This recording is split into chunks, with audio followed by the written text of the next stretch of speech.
J'ai toujours cru que les mots de ma mère étaient comme un abri, une vérité ultime à laquelle je pouvais me raccrocher, peu importe les tempêtes. Mais ce soir-là, dans la cuisine froide éclairée par une seule ampoule jaunâtre, elle a prononcé une phrase qui allait briser quelque chose en moi pour toujours. Tu n'as jamais été vraiment désiré.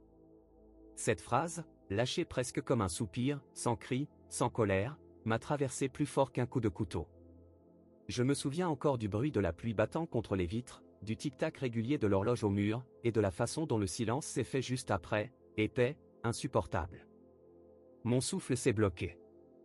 Mon cœur battait si fort que j'avais l'impression qu'il cognait contre ma poitrine comme pour s'échapper. À cet instant précis, j'ai compris que ma vie ne serait plus jamais la même. Je n'étais pas en train d'écouter une dispute de famille comme tant d'autres. Non, c'était différent. C'était un aveu. Une vérité enfouie depuis des années. Et elle venait de me l'offrir sans détour, comme si j'avais mérité de savoir que, dans ses yeux, je n'étais rien de plus qu'un accident, une erreur vivante. Je voulais parler, répondre, crier peut-être, mais aucun son n'est sorti de ma bouche. Je me suis contenté de la regarder, les yeux écarquillés, espérant qu'elle se reprenne, qu'elle ajoute une phrase, quelque chose comme « Je plaisante, voyons ». Mais non. Elle a juste tourné la tête vers l'évier, a continué à laver une assiette, comme si elle venait de commenter la météo. Je suis resté là, figé, incapable de bouger. À l'intérieur, c'était comme si le sol venait de se fissurer sous mes pieds. Tout ce que je croyais solide, ma famille, l'amour maternel, ce fil invisible qui nous relie dès la naissance venait de disparaître en une seule phrase. À partir de ce moment, je n'étais plus le même. Et c'est là que mon histoire commence. Je m'appelle Adrien, et j'ai grandi dans une petite ville où tout le monde se connaissait. Une ville banale, avec ses rues pavées, son café central où les anciens jouaient aux cartes toute la journée, et ses maisons aux volets colorés qui donnaient l'impression que la vie était douce et simple. Quand j'étais enfant, j'avais l'impression que rien ne pouvait briser cet équilibre. Notre maison se trouvait à l'extrémité d'une rue tranquille, entourée d'un petit jardin où ma mère cultivait des roses. C'est étrange de penser que derrière cette image parfaite, le parfum des fleurs, les rires du voisinage, les repas partagés autour de la table, se cachait en réalité une tension invisible, une fragilité que je ne voyais pas. J'étais l'aîné de 2 enfants. Mon petit frère, Thomas, avait 3 ans de moins que moi. Lui, il avait toujours été le chéri, celui qu'on cajolait, qu'on montrait aux voisins avec fierté.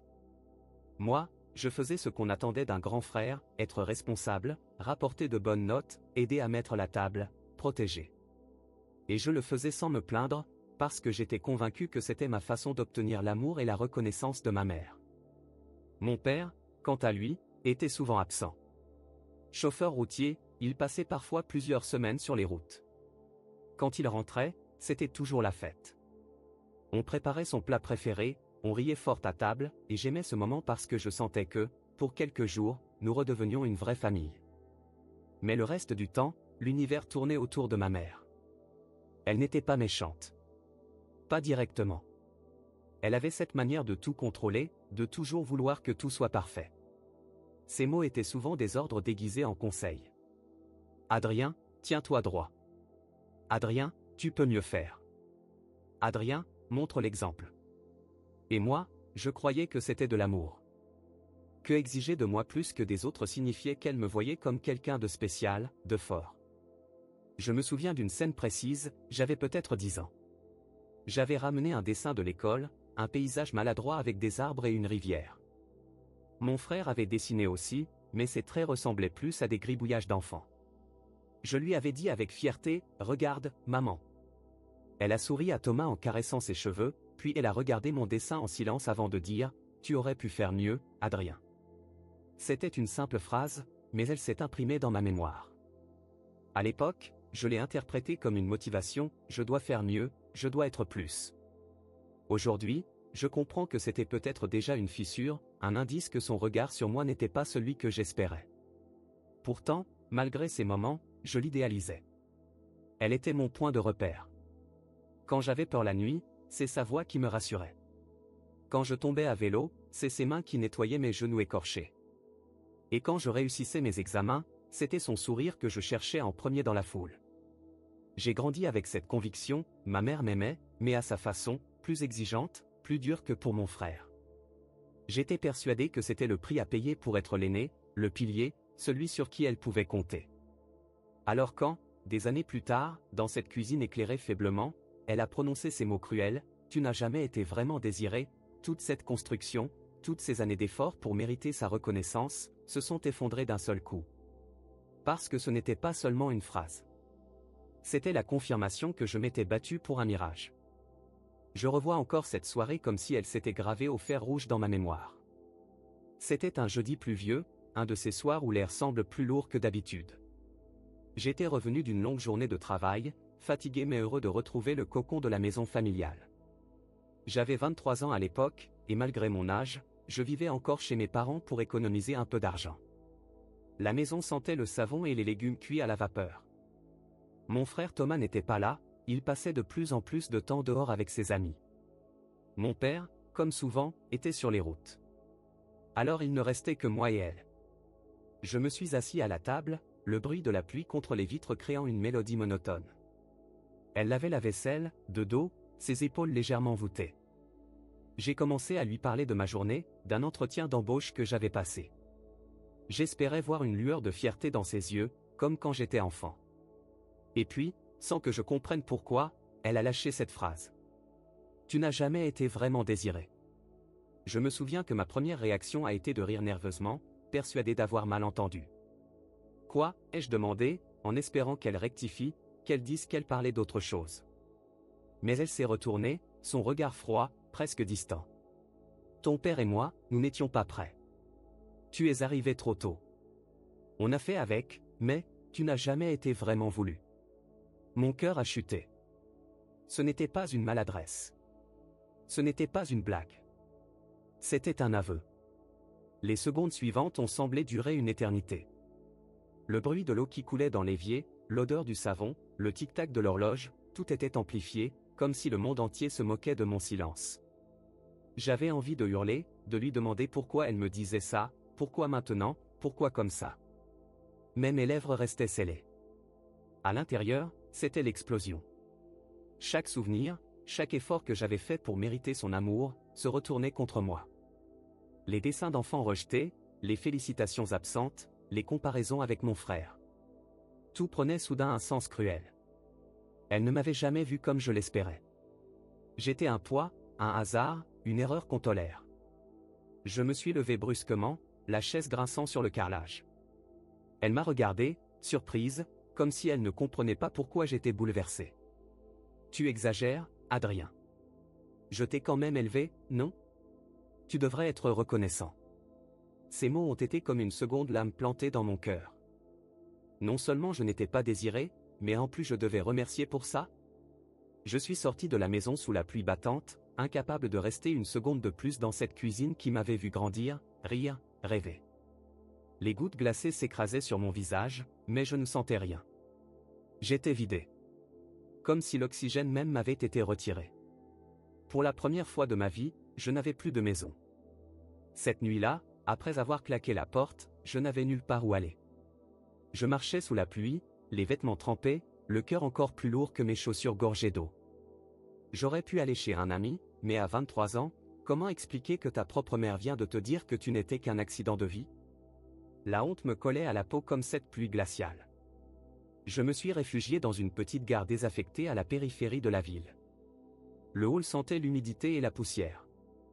Les bancs en bois craquaient quand je m'y suis allongé. Ce soir-là, c'était mon lit. Le bourdonnement des néons cassés était ma berceuse. Les jours suivants ont été une descente aux enfers. J'ai pris mes quelques affaires dans un sac à dos, quelques vêtements, un vieux portable, mon carnet de croquis et j'ai quitté la maison définitivement. J'ai enchaîné les petits boulots, serveur, livreur de pizza, manutentionnaire. Tout ce qui pouvait me donner un peu d'argent pour ne pas dormir dans la rue. Mais malgré ça, il y a eu des nuits où je n'avais pas d'endroit sûr. Alors j'ai dormi dans l'arrière-boutique d'un entrepôt où je travaillais temporairement. Le sol était froid, l'air sentait la peinture et le métal. J'avais trouvé un vieux matelas taché, abandonné dans un coin. C'était mon « chez moi ». Pour me laver, je me rendais au 1K. Quelques pièces dans une machine, une serviette humide, et j'avais l'impression de redevenir humain pour quelques heures. Pour manger, je m'en sortais souvent avec des pots de beurre de cacahuètes et du pain sec. Je me souviens d'un soir où j'ai compté mes dernières pièces, assez pour un café tiède d'une machine automatique. J'étais assis seul à la table en plastique, et je me répétais intérieurement, « Tiens bon, Adrien. Tiens bon. » Les gens autour de moi ne savaient rien. Quand je croisais d'anciens camarades, je souriais, je faisais semblant que tout allait bien. Mais dès qu'ils disparaissaient, je redevenais invisible, perdu, un fantôme dans la ville. Malgré tout, dans cette obscurité, il y a eu de petites victoires. Je me rappelle d'un soir où j'ai réussi à décrocher un job plus stable dans un petit café.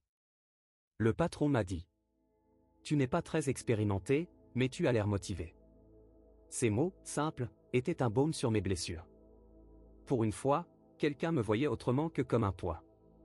Le salaire était maigre, mais c'était assez pour louer une chambre minuscule sous les toits, avec des murs décrépits et une fenêtre qui laissait passer le vent. Mais c'était mon espace. Rien qu'à moi. Je passais mes nuits à réfléchir, à écrire dans mon carnet. J'essayais de comprendre comment j'avais pu en arriver là.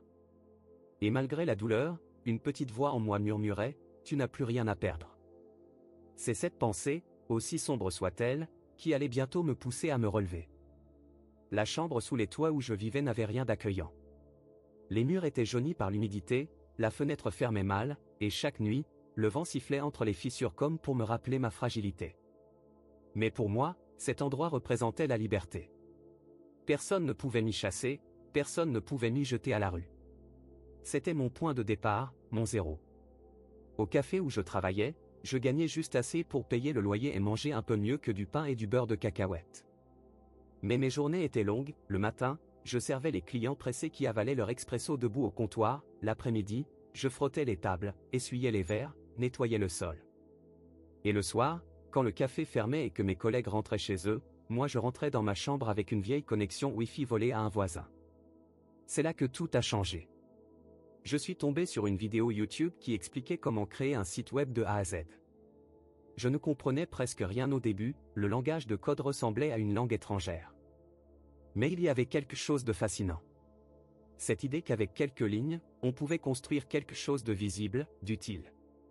Moi, qui m'étais toujours senti inutile, rejeté, j'avais enfin entre les mains un outil pour bâtir quelque chose. Les semaines suivantes, je ne dormais presque plus.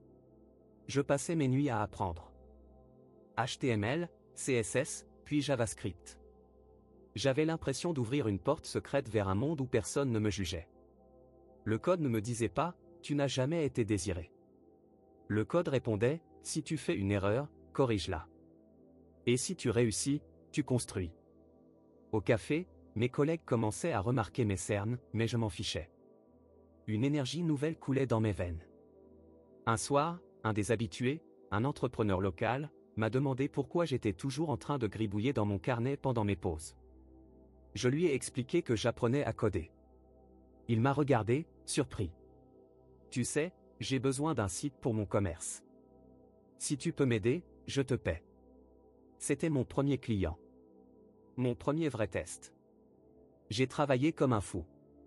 Mon ordinateur portable était vieux, parfois il s'éteignait sans prévenir, mais j'ai persévéré. Quand j'ai enfin livré le site, simple mais fonctionnel, il m'a tendu une enveloppe avec 300 €. Je me souviens avoir tenu cet argent entre mes mains, les larmes aux yeux. Ce n'était pas une fortune, mais c'était ma première victoire.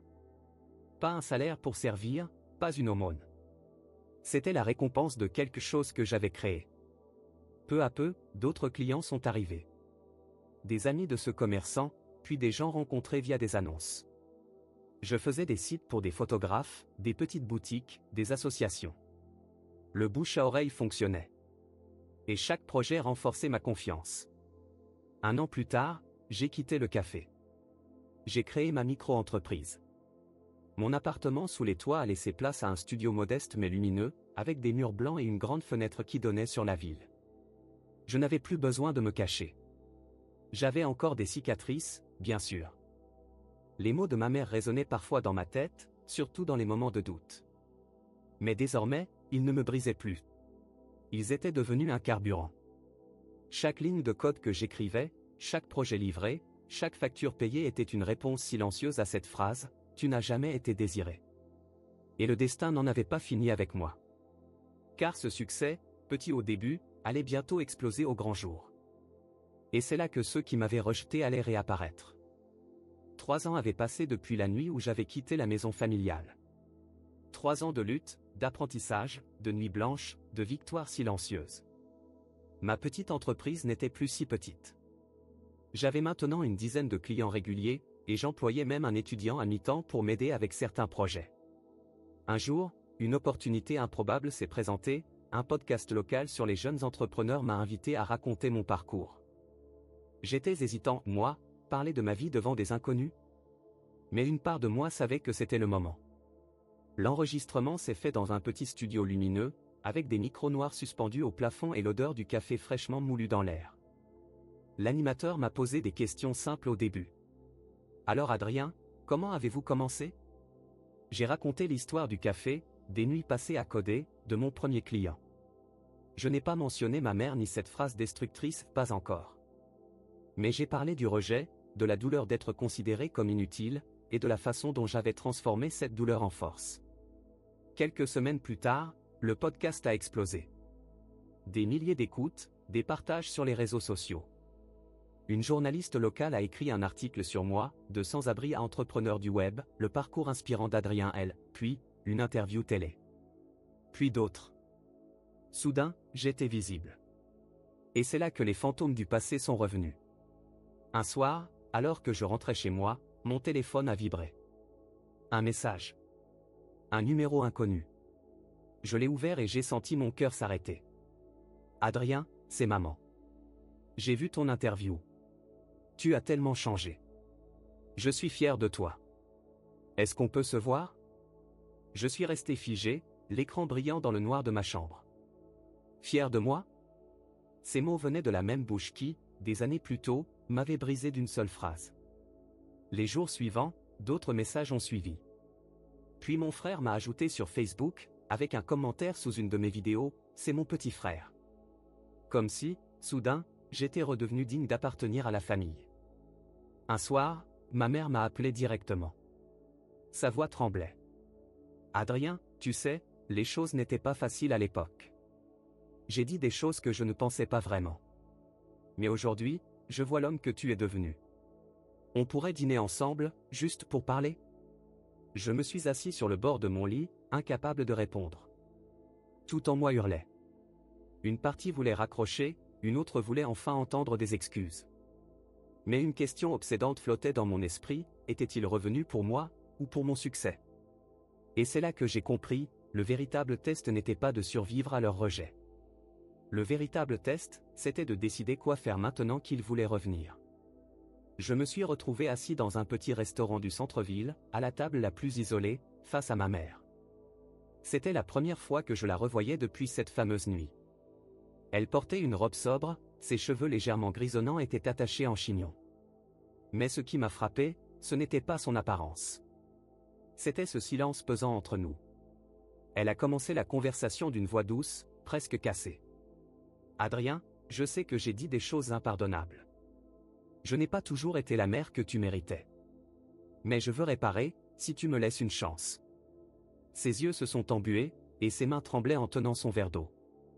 J'aurais pu me sentir soulagé. J'aurais pu croire à se repentir. Mais au fond de moi, quelque chose résistait.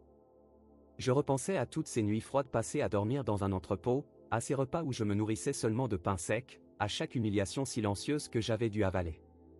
Tout ça, elle ne l'avait jamais vu. Elle n'avait jamais été là. Tu dis que tu veux réparer, maman, mais où étais-tu quand j'avais besoin de toi, ai-je répondu, la voix basse mais ferme. J'étais perdu, moi aussi. A-t-elle murmuré. La différence, c'est que moi j'étais seul. Un silence coupant a suivi. Les bruits du restaurant semblaient lointains. Des rires, des verres qui s'entrechoquent, mais entre nous, il n'y avait que ce vide immense. Je l'ai regardé longuement.